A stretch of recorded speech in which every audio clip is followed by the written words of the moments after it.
Hello tastemakers and grid weavers, welcome back to our channel. I'm Celinne. I'm your resident timekeeper and guardian of the Council of Gaia. Today we have another exciting episode. So happy to have you here and join us in the great game of the cosmos. Today we're going to talk about our galactic histories, and this is going to be a big topic today, and it has taken me years to piece myself back together, gather all 144 aspects of myself, be able to deliver this information in a language that we can all understand and comprehend. I hope that I can give this to you in a way that holds the integrity and architecture of these essences of these information, and for you to be able to house this within your nervous system. So I'm going to be explaining a lot of stuff today, a lot of concepts, and I'm encoding these with frequencies and architecture throughout my transmission so that hopefully this relieves some of your anxieties of what is happening around us and give a little bit of clarity. My hope is that you can know yourself better, our true multidimensional nature, so please set aside a dedicated time and to receive this transmission fully. Then you can integrate as needed. To start, I want to first talk about my recent trip downtown. And I recently went to the National Geographic Explorer Museum, and it was a super packed day. This was the day before the World Cup and right before I went to see the Odyssey in the movie. So when we see these things collectively, this is kind of the stage of what is happening, the histories, and the unfolding of the great story. I know there are a lot of grid workers and grid weavers all over the world who has been helping and traveling everywhere. You might have been called to certain locations. We've been really highly focused on fixing time, healing a lot of these histories, and repairing the rips in the fabric of reality that broke time. There's many kind of nodes that we need to connect. So in a way, together, you're watching this, we are all in one quantum field. We all coalesce into one big wave, and then we can process some of the patterns. We can be in the same storyline, we can be in the same wave, and we can all function in harmony. And so where do we even begin? So one of the reasons why I went downtown was because we needed to realign the magnetic north of the planet. So I have here my little compass. We have a physical North Pole, but we also have a magnetic north. So you can think of a planet like a spaceship, and the magnetic north of the planet also governs our perception, our third eye, or where the collective is looking, what our priorities are. Whenever they send me on missions, I'm interfacing with the holograms. So they send me to like many different places, and it's very instantaneous of what the hologram projects at me and where I need to link it in several different timelines. I was standing in the middle of the museum and there was a compass, and I usually bring my compass too. So our compass, they used to use this for navigation. We have a physical North Pole, and we also have a magnetic north. So this is all kind of interconnected between how we perceive our reality and how the planet is navigating herself towards evolution. If you're just getting to know me, or you've been following me on my social media, you know that I have a very strange life. I remember being one of the founder races who created the DNA. I hop into several different realities, several different time fields, and I tend to live in the in between. As a timekeeper, I weave different timelines and I try to explain our history, and we rewrite histories for its organic time. To understand time, time is not an independent entity, but it is a measure of motion that can be manipulated through our magnetic fields. It's how I can move from different timelines. So this could be known as time traveling, and time travel is centered on the polarization of the ether. When the magnetic fields are polarized, they can rarefy or compress light. And when we shift into these frequencies, we are stretching or contracting the rate of which time moves. And this is why we're working to correct the magnetic north of the planet. The north acts as a compass that should lead us home to our highest self, to the solar logos. So when our perception is misaligned, we are no longer calibrated to our true direction.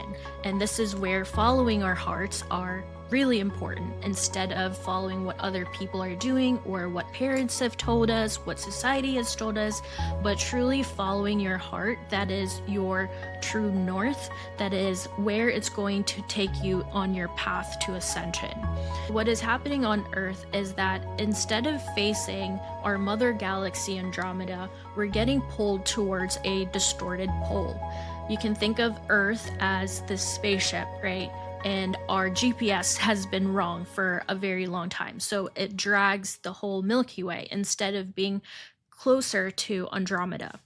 And this magnetic distortion keeps us looping through a lot of these fractured timelines, disconnected from our origin. We feel fragmented instead of whole. It creates this void within all of us where we're always trying to fill this gap.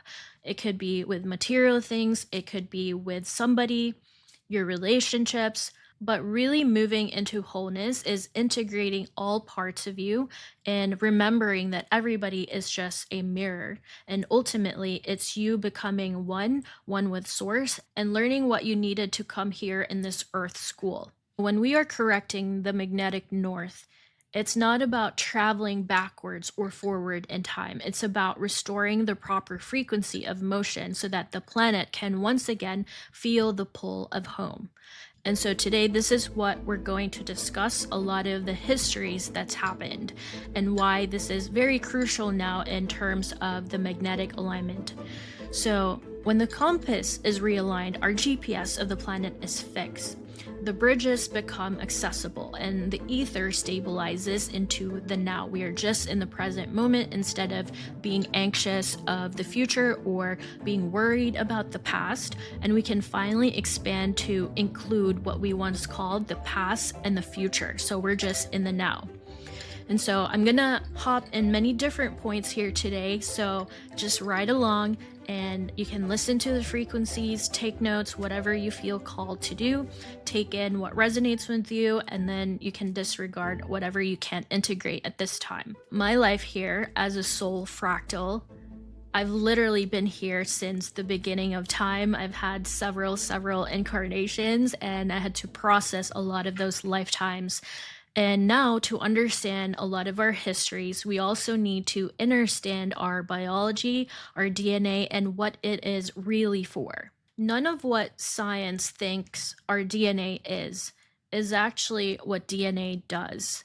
And so to be able to understand our DNA, you must also have interdimensional awareness or multidimensionality to be able to use your third eye. And so only the true keepers, the initiated ones, and the architects are able to edit the code or decode them. This is where a lot of the clearing of karma. Yes, you can clear the karma, but it's another thing to reconstruct the architecture of reality. And so those are the things that the timekeepers do, or if you're a guardian, there are 144,000 volunteers who came here, the founder races, who wanted to help the planet evolve to fix a lot of things that has been broken. And so we act as electrical engineers of the planet. We act as her surgeons so that we can activate her gates, because we are the keys. Our Diamond Sun DNA is our keys to get back home to source. In the higher densities, time is not a straight line. It's kind of this swirl, and it is a continuous living fabric of sequential memory and evolutionary flow that keeps the consciousness connected across different octaves because we live in a harmonic universe. And so you can think of Earth. I have my time turner here, and Earth serves almost like a gyroscope.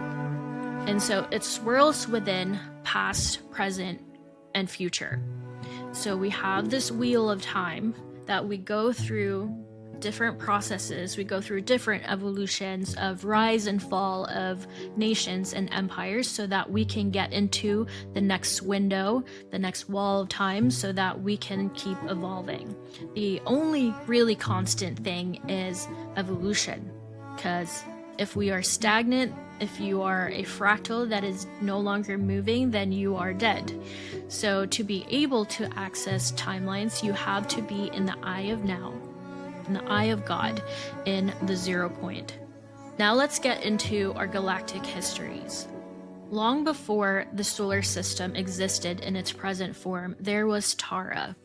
So Tara was a 5D planet. She was mostly blue, and she was a living world of coherent light where the divine human beings carried the full 12-strand angelic human DNA template. I know that was a mouthful. Our bodies were crystalline light, and our consciousness was continuous with the planetary world soul. And the societies back then still remember the law of one.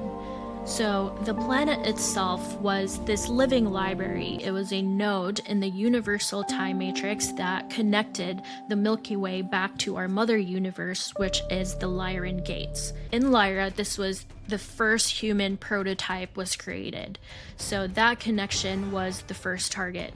And now Lyran Wars were the opening campaign of what would later be called as the Antichrist conflicts. So the black hole entities move against the royal houses, seeking to sever Milky Way from Andromeda. And so they used a lot of the electronic warfare and deliberate time rips, tearing the fabric of sequential time, so that memory, identity, and evolutionary paths could no longer flow cleanly. And so this was one of the biggest wars that's happened, the Lyran Wars. And when the Lyran gates fell, the direct line back to source was damaged. We can kind of still see the remnants of the Lyran feline races, like for example, the sphinxes. We can see a lot of cat-like symbolism all over the world, like in Egypt. You can see the merlion in Singapore, like all over the world. There's like these symbolisms of cat. Now, Tara became the primary 12-strand seeding planet in this sector, and it became the battlefield. Inside Tara, a lot of the wounds have deepened, and Earth became like this backup plan. The Syrians were the geneticists. The Lyran Syrians were the ones that were creating these timelines, were creating the DNAs. But then the lineages started to split. And this is where the Anunnaki factions refused the authority of the founders and the Elohim, who still held to the law of one. So on the surface and in the priesthoods, these Melchizedek groups fought over the blue flame, and the blue flame is also what Yeshua came here to fix. A lot of the Sophianic embodiment, because the Sophia code has been really fractured and damaged because of all of these wars, resulting from the fall of Tara. I know this is a lot, but we literally live in a sci-fi movie, and I promise one day I will write the whole sci-fi history of what I have remembered. So this living current of spiritual power was meant to remain shared and transparent. So power concentrates. So there was a lot of secrecy replaced coherence. There's a lot of mystery schools that's happened, and it really started to fracture a lot of the original dragon teachings. And then came the deeper genetic strike. Black hole entities introduce an unnatural extreme polarity mutation into the diamond sun template, and this can be called the checkerboard mutations. Gender fields were forced into opposition instead of harmonic polarity. That's why we see a lot of the manospheres and the feminists and the love-hate relationship between polarity of masculine and feminine. So that's kind of our goal now, to return back to divine union, to divine families, so that the next generation can be birthed and evolution continues to happen and we don't go extinct. So the natural dance of masculine and feminine currents was inverted and competed, and that distortion fed the conflicts already raging. What had been ideological and territorial became ontological, an attack on the very architecture of embodiment. The final sequence was very cataclysmic. The planet's systems failed, and the world's soul of Tara could no longer hold its coherence, and under the combined pressure of external assault, internal power abuse, and genetic inversion, then Tara finally exploded, and the world's soul was pulled through the black hole corridor, and the existing rips widened further. So the continuous evolutionary path that had linked the 12-strand human template to its higher origin was then shattered. And so what was left, what remained, were a lot of these fragmented timelines, amnesiac loops, and pockets of consciousness strands in lower densities with no clean way back. That's why a lot of our memories is fragmented, and unless you go through a lot of purification and embodiment process, this is the only way that you can start really remembering your mind of what are the timelines in your histories of your life. The planetary body and all of its species were pulled into a black hole corridor. And this was very, very tragic. We still remember a lot of it in our bodies. So that's why there's a lot of fear right now, because we remember what it was like for our planet to blow up. And so on the other side, they emerged in the lowest creation realms of the Milky Way, the underworld layers. So the world's soul was strewed between the first and fourth dimensions. So a lot of the root races, species that had once lived in this continuous 12-strand awareness found themselves very fragmented. We were density locked, unable to remember or ascend without external help. So for thousands of years, 12,000 years, we couldn't do it yet because we were not in the mirror timeline, which is exactly now. And a lot of the people who are here now are the original founder races. That is why a lot of us are disclosing a lot of these things now. Now is such a pivotal time in our galactic histories. The exploded fragments of Tara did not vanish. They became the instruction sets of a new solar system. So Earth is basically the composite total of those fragments and the densified remnants of what a once higher world was. And the moon that we have was later positioned as a gravitational stabilizer after the explosion. This was an artificial adjustment to hold the damaged field together. This is the Hyperborean split in time. And a lot of the Hyperborean races, this was Lemuria, and then Atlantis happened. There were a lot of civilization that came before the current human form that we have now. So the moment the original human experiment was forced down, and this is where the timelines fractured. So the higher guardian races did not abandon the lost souls of Tara. They formed the Covenant of Paliador, and this was a long-term recovery plan to really retrieve every fragment of the world's soul that has become intermixed with the elemental matter of Earth. So this is a lot of histories. If you need to pause the video, you can take a breath. Feel free to pause the video, come back to it, because it could be triggering for you. And remembering these things, it is a big part of who you are. So later, the abuses, a lot of these alien machinery in Egyptian timelines and elsewhere, created these additional tears in the 2D underworld. And this deepened the fragmentation, opening further doorways for more of these negative alien agenda control. So each new rip compounded the original wound. That is why healing these rips in the fabric of reality why we're healing ourselves now is very crucial. Now that the planetary ascension cycle has reached a stage where the original time rips can finally be addressed without collapsing the whole structure, the fragments that has been circulating in the lower densities for eons are becoming available for retrieval.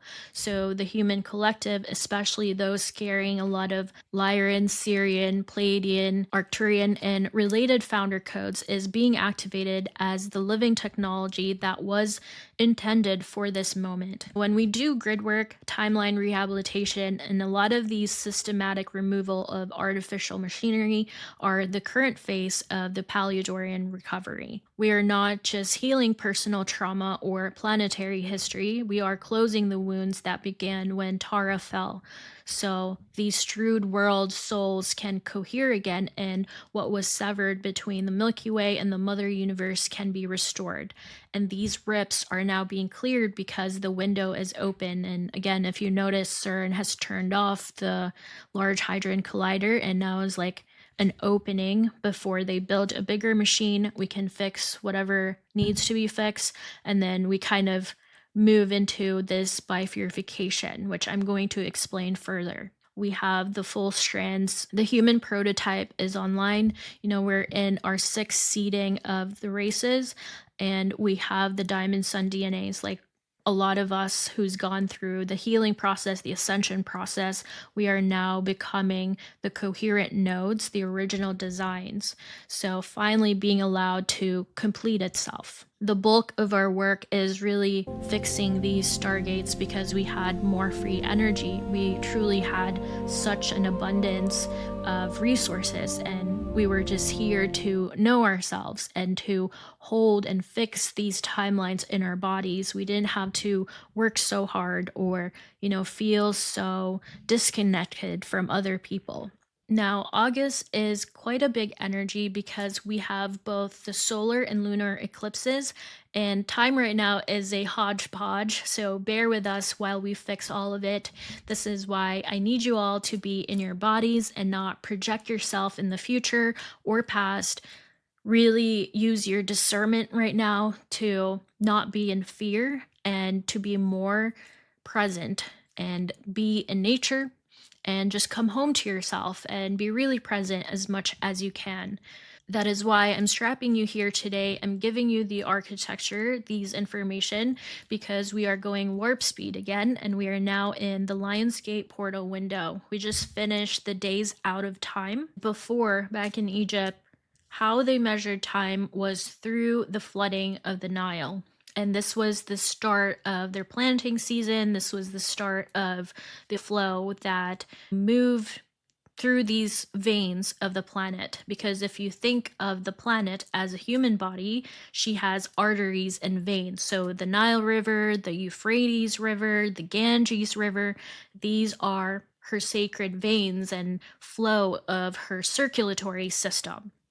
And so when we dam these things, we block and change the routes of the planetary flow. It cascades into many more problems. Rivers don't flood as much.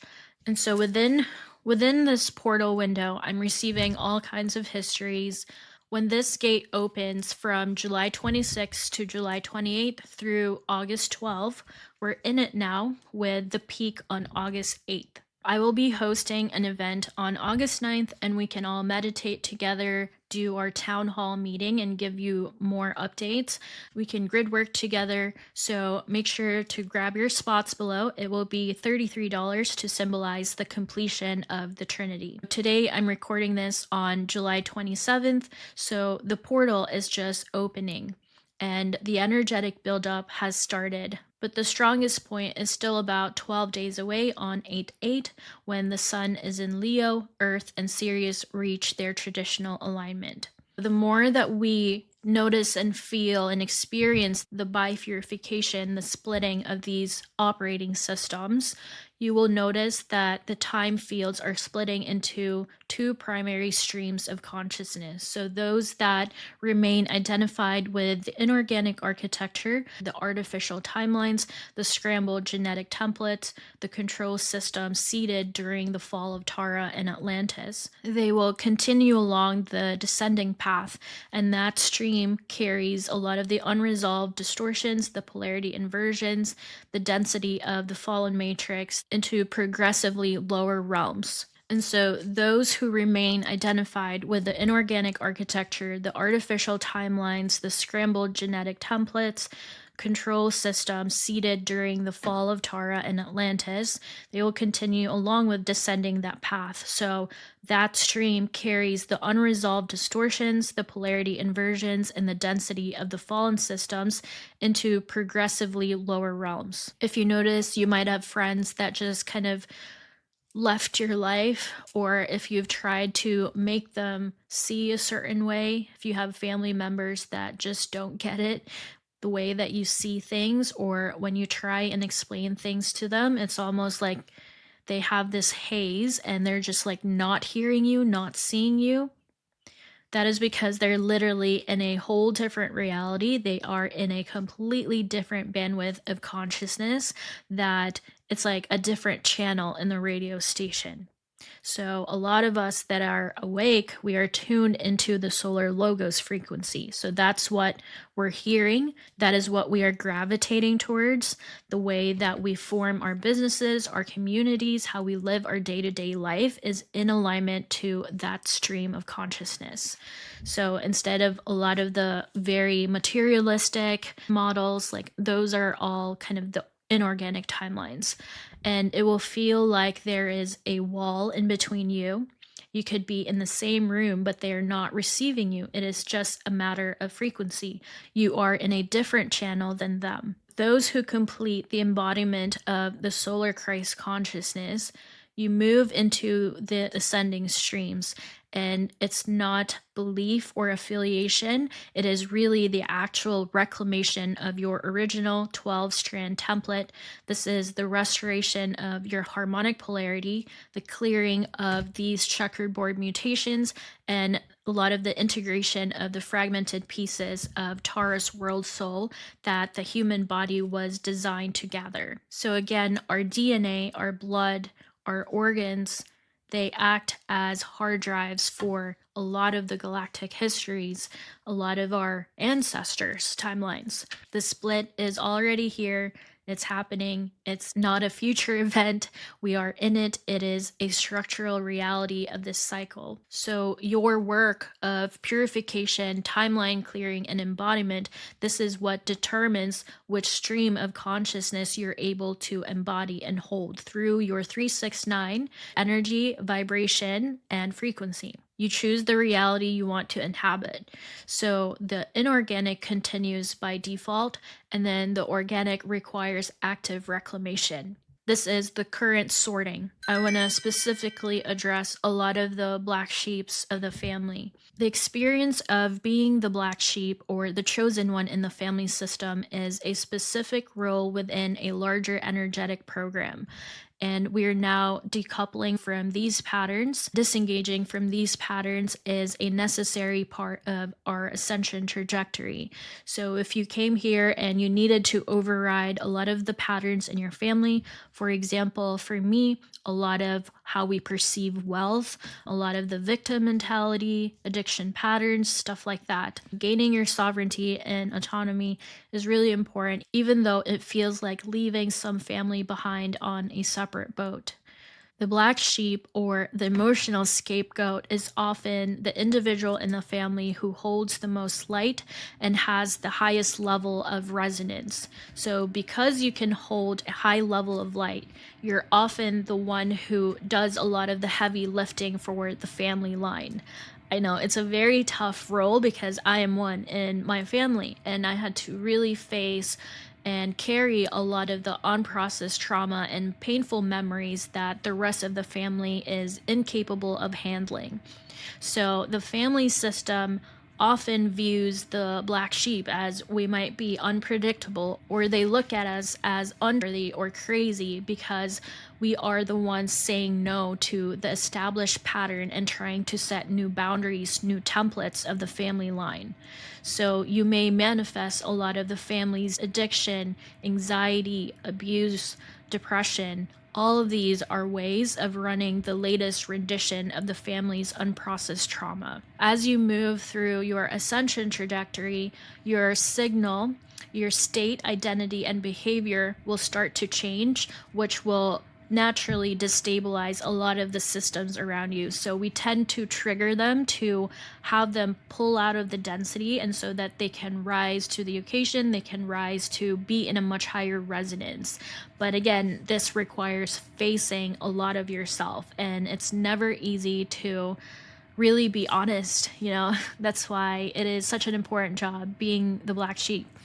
So many black sheep start their work within a lot of these heartfelt desires to free ourselves so that we can help our family out in the process.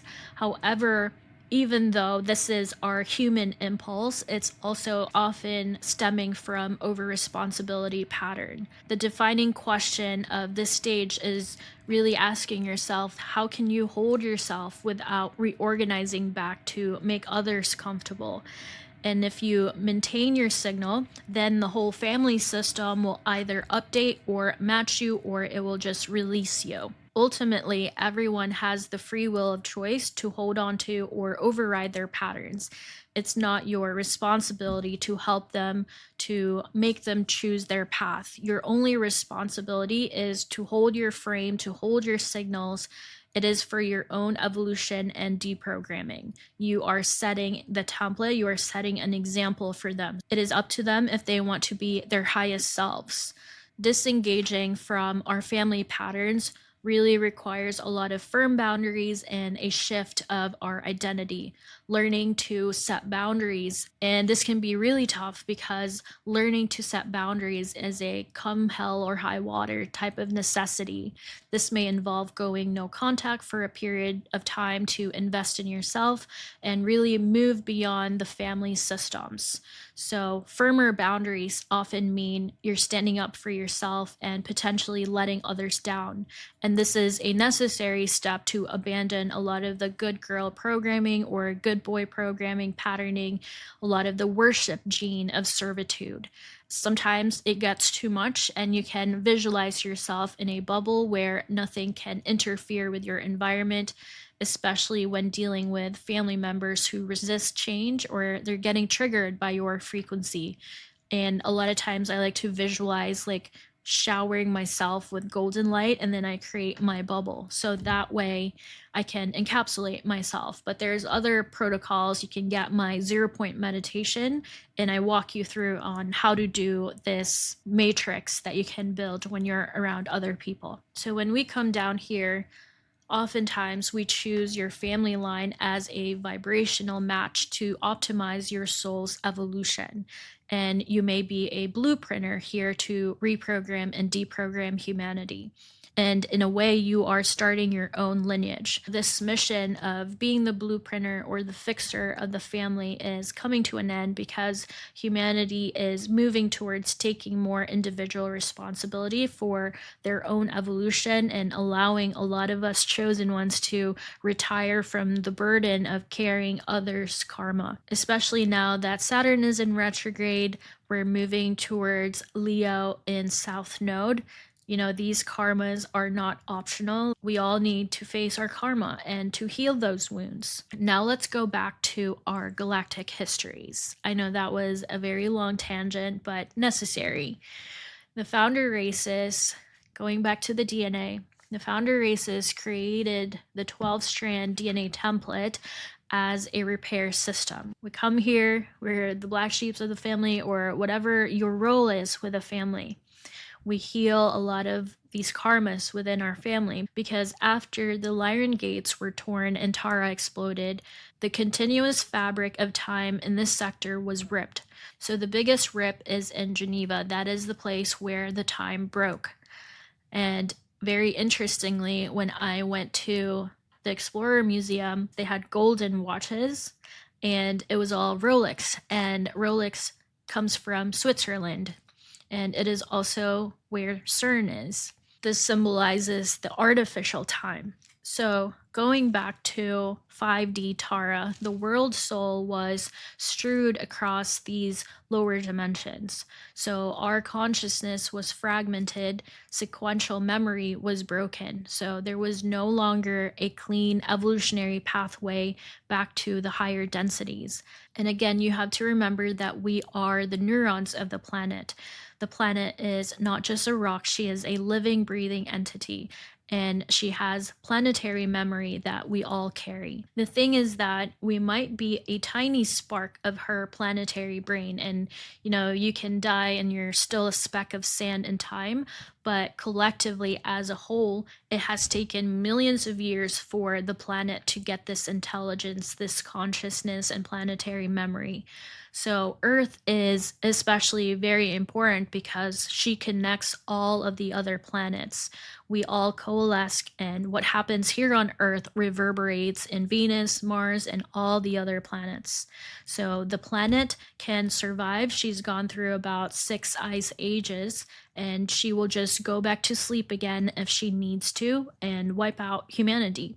But that's what we're trying to really avoid, because we are her neurons, and it would be really devastating if we lose and keep fragmenting our consciousness. So, our attention, especially right now with social media, it is not only for your autonomy, for your perception, but this is in a global metagalactic scale. Your consciousness is super important, your DNA is super important, but what is crucially, again, important is the planetary memory. Who controls your perception controls your reality. And then it also controls the collective memory. Lyran Syrian elders, they were the ones who designed the human genetic template specifically to address that damage. And the 12-strand DNA was never just a biological code for survival on a dense planet. It was engineered as a living technology capable of 3 primary functions. So the first one is to attract and gather the scattered fragments of Tara's world soul that had been intermixed with elemental matter and lower dimensional fields.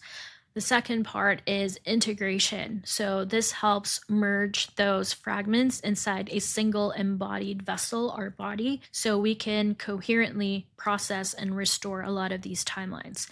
And the third one is to carry the recreated consciousness back up through the densities, and then closing a lot of the time rips and reestablishing a lot of these broken connections to the original higher architecture. And so, in other words, the human body with its full diamond 12-strand potential is the hard drive of the planet. Your diamond sun Christos Sophia DNA, it was the founder's solution to the catastrophe they could not undo from the outside. And that's why we're fixing a lot of it now. And we had to go to sleep and wait for this time period. So the damage had to be healed from within the density where the fragments were trapped. The damage had to be healed from within the density. If you've watched Star Wars, it's literally the Lyran Wars. And they have their Death Star, and they had to go inside the Death Star to stop it.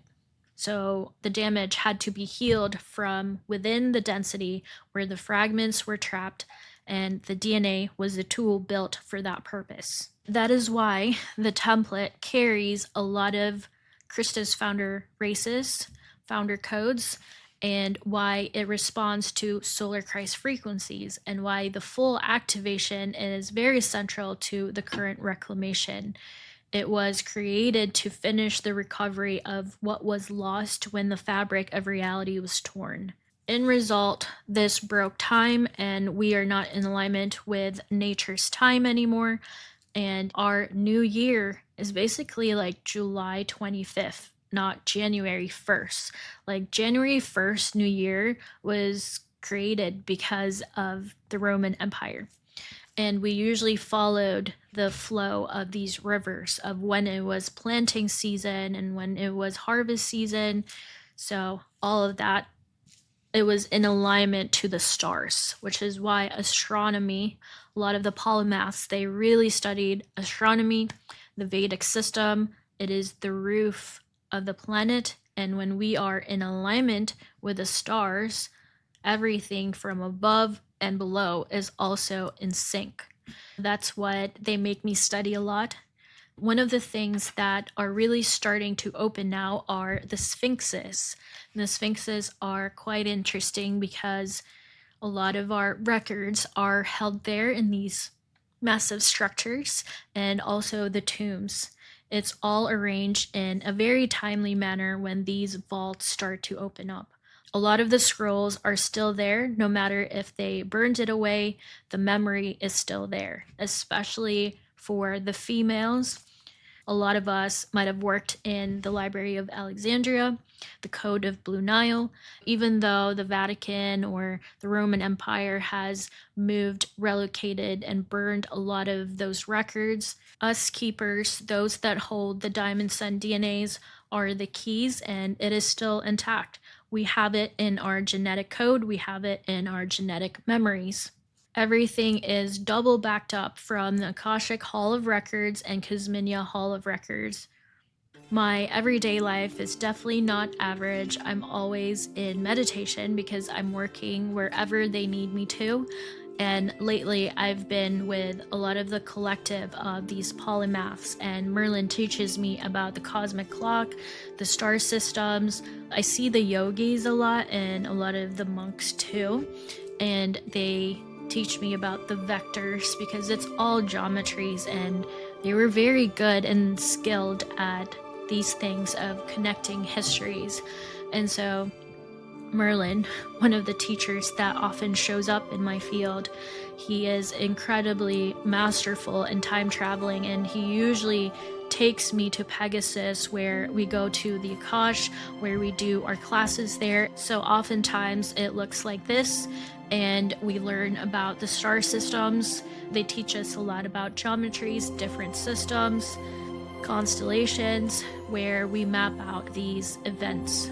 A lot of times there are trigger points in histories. Wars are planned in advance because it forces the collective to go into the lowest density, the Negredo, to alchemize it, and then it bounces the collective up into the golden age. That pressure has to be built, and it's almost like a trampoline, right? When you dip down the trampoline, it will shoot you back up. So nothing is truly permanent. The only permanent thing is the I am. Everything is in flux, in motion. So when an empire collapses, it creates a vacuum. And without real pressure, people often stagnate and they get comfortable inside these old structures, even when those structures are already dead. Sometimes the plan isn't to let the old order die cleanly. Sometimes it gets propped up longer than it was meant to last. And the extra time creates these new tensions, new divergences, new branches in the timeline. It acts almost like a Trojan horse. One tool in the enemy's hand that doesn't break the plan, it tends to complicate it. Complications are where evolutions actually happen. We're not just watching one timeline play out, we're watching several realities branch. And every time the old empire is artificially extended, this forces new choices, new fractures, new paths. Some of those paths might be heavier, some might be lighter, but all of them are data. And this is why we trust the process. So your soul's blueprint, this is your map. This is what I do with my quantum resonance architecture. The way that I do my sessions, I look at your time vectors. These are different time signatures of your soul, and it's like these rays, and we have different complex histories within your family dynamics or your lifetime. So we have a lot of buy-in from our family. we're not only healing, but we are reconstructing a whole new operating system. And there is a lot of nuances in each of our journeys. And I have my soul blueprints to guide you through what you are truly meant to do in this life. But it requires a lot of bravery, a lot of determination to follow what your heart truly desires. We trust the chaos when it's refined by foresight. And the current imperial timelines we're transmuting aren't the end either. They are the pressure that is shaping what's next. If you're still here and hanging out, you're a trooper. Thank you for being here and grid working with us, because I want to get this all out at once. Thank you so much for listening. I hope you enjoyed this episode. Thank you for being here and building this living library. Make sure to subscribe to our newsletter on Substack. This is where I share more of my journal entries. Check out my August 9th event. I have my one-on-one sessions for quantum resonance architecture down below. Whatever spiritual needs you might have, any questions, I think that it's great to do a one-on-one where we can really study about your history, study about your ancestors and your bloodlines, your time vectors. Lastly, I have my meditations on my shop. Check them out. Those are very high frequencies there, and that's where I do a lot of my programming as well. If you have any other questions, concerns, any reactions, you can message me, DM me, and I would be happy to answer you.